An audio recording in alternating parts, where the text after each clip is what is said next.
Nous sommes en compagnie de Jean-Pierre Gendron, qui est entraîneur de la délégation lavalloise en karaté. Monsieur Gendron, merci d'être avec nous. Plaisir.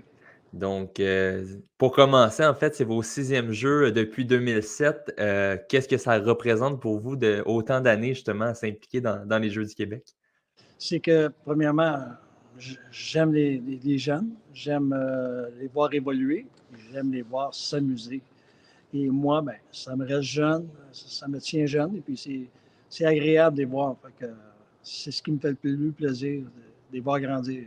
Mhm. Puis, si je ne me trompe pas, vous avez été arbitre, président de Karaté Québec et également, comme présentement, entraîneur pour la délégation de Laval. À quel point c'est différent pour vous d'avoir des rôles différents aussi lors des épreuves? Ce que j'ai aimé, c'est de voir les autres côtés, à vrai dire, qu'est-ce que la personne fait avec tel chapeau, comme le chapeau d'officiel. J'étais arbitre en chef, j'arbitrais aussi, et puis euh, j'adore arbitrer, puis j'adore arbitrer surtout les jeunes. Euh, j'arbitre les jeunes comme j'arbitre au championnat panaméricain, c'est exactement la même chose. Je prends ça avec plaisir et avec honnêteté, comme on dit. Mhm. Et OK. en tant que président, ben, tu vois un peu tout ce qui se passe en arrière de la compétition, la préparation, l'organisation. Fait que c'est encore une autre façon de voir les jeux c'est assez différent, mais c'est aussi agréable. C'est un beau défi. Et puis, comme coach, j'ai commencé au début. Je crois pour la fédération, j'étais un des seuls entraîneurs certifiés avec le programme national des entraîneurs. Et là, ben, ça a donné comme ça. Les deux écoles qui avaient des athlètes, bien, ils ont dit, Jean-Pierre, j'aimerais ça te tente d'être coach. Fait que, oui, j'adore ça. C'est des Olympiques, naissance. Fait Mhm. que ça me reste, ça me garde jeune. J'adore voir ces choses-là. Puis j'ai une passion énorme pour le karaté. J'ai eu 3 ans, je ne veux pas étirer, là, mais j'ai eu 3 ans avec la COVID d'arrêt complet. Puis là, ben, je recommence et puis je m'ennuie du karaté. Fait que je reviens tranquillement. Puis on va donner le mieux qu'on peut avec les élèves, puis ça va être plus agréable. Mhm. Puis avez-vous peut-être un souvenir plus marquant que les autres? J'imagine que vous en avez fait au fil des années, mais en lien avec les Jeux du Québec, est-ce qu'il y a un moment en particulier que vous vous rappelez? Tous les moments ont été particuliers. C'est très difficile d'en mettre un. C'est sûr que la fierté est arbitre en chef. C'était super. La fierté, mais remarquez que les plus beaux moments, c'est en tant qu'entraîneur, quand votre athlète se classe dans les 3 premiers. Wow, ça fait chaud au cœur. Et c'est vraiment agréable de voir l'ascension de ces athlètes-là. Et puis, je ne veux pas me vanter, là, mais le karaté a réussi, on peut dire, à tous les Jeux du Québec de revenir avec une médaille pour Laval, Mhm, mhm. avec un ou trois athlètes. Fait que, je pense que les athlètes ont bien performé. Et puis, c'est pas juste à moi le mérite, c'est aux athlètes pour Mhm. commencer. Mhm. Mais justement, le fait que les athlètes de Laval ramènent des médailles à chaque fois que vous êtes au jeu, vous n'aurez pas le choix de continuer encore longtemps dans ce cas-là. Non, c'est ça. Je sais que pour l'instant, je n'ai plus de salle d'entraînement, plus de jour, mais ça va venir. Là. Je suis à la recherche d'un endroit. Puis j'ai hâte de recommencer puis d'avoir des jeunes à rebâtir. Euh, Ça me tient chaud puis à cœur pour pouvoir continuer là-dedans. C'est vraiment une passion incroyable. Mhm. Puis cette année encore, c'est ça, on a une nouvelle athlète qui a remporté une médaille, donc Eva Laurentino qui a remporté une médaille chez les plus de 47 kilos chez les filles. Est-ce que vous connaissez bien Eva? Est-ce que vous pouvez m'en parler peut-être un petit peu? Ça fait 6 semaines que je connais Eva. OK.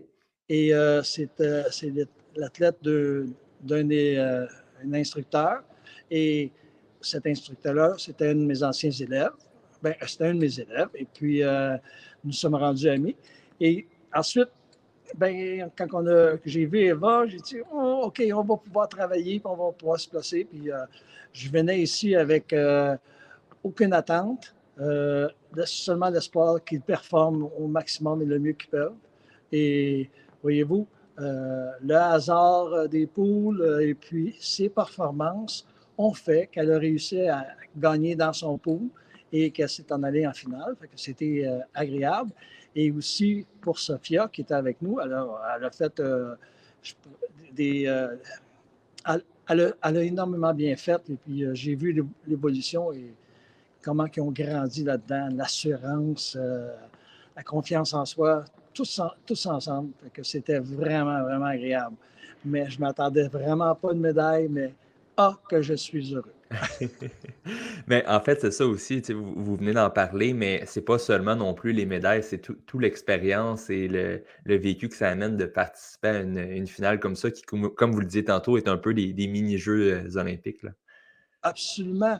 Puis c'est que ce soit avec un athlète ou les six, c'est la même chose pour moi. Ça revient à la même chose, le même entraînement, la même passion.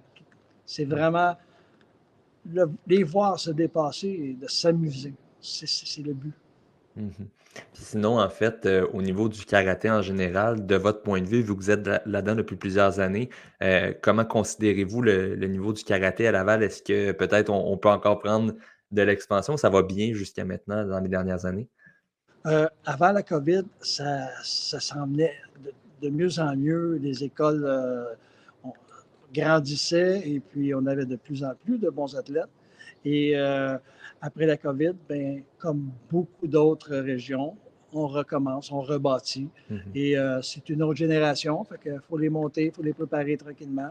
Fait que d'ici quelques années, on va peut-être avoir une délégation complète en karaté pour les Jeux du Québec, ce qui serait très agréable. Et j'espère de tout cœur que le karaté va pouvoir grandir à Laval et puis que ça s'améliore, peu importe les styles. Peu Mmh. importe les styles. Avec Karaté Québec, nous avons de très belles compétitions et de très bels événements. Mmh. Puis sinon, je le disais un peu à la blague tantôt, mais en termes au niveau des Jeux du Québec, considérez-vous peut-être de continuer encore plusieurs années? C'est quoi vos plans pour la suite de votre côté? J'en ai aucune idée. Je me suis dit, en m'en venant, j'ai dit, c'est peut-être mes derniers Jeux du Québec. Il faut dire que l'âge est là. Mais puis, c'est mal pris. Si on n'a pas d'instructeur de relève, oui, je vais probablement me dévouer pour venir. Et peut-être aussi recommencer l'arbitrage avec les jeunes. Mais c'est fini des championnats canadiens et des championnats panaméricains. J'arbitre plus. J'ai pris ma retraite. Mais au Québec, Laval, on va continuer. Super, ben écoutez, monsieur Gendron, un gros merci pour votre temps, c'est super apprécié. Puis on va vous souhaiter aussi une bonne fin de bloc 1 de ces Jeux du Québec 2024. Ben, je vous remercie beaucoup d'avoir pensé à moi. Et c'est très agréable de vivre ces expériences-là. Super, un gros merci. Merci.